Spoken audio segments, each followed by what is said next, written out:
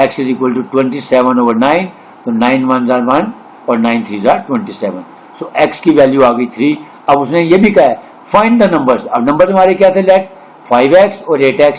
तो x की value क्या आई है 3. अब यानी x की जगह यहाँ 3 पुट कर दें, यानी 5x यानी 5 टाइम्स 3 15 हो जाएगा, और 8 टाइम्स 3 करेंगे तो 24. तो लिखेंगे hence the numbers are 5x यानी 5 टाइम्स 3 मतलब 15 आ गया, एंड 8x यानी 8 टाइम्स 3 मीन्स 24. तो वो दो नंबर कौन से हैं, वो नंबर हैं 15 एंड 24. ठीक है. अब अगर आप इसकी कटिंग करेंगे तो देखें जो इनकी रेशो बनेगी वो वही बनेगी, क्या बनेगी, जो नई रेशो है 8:11 की.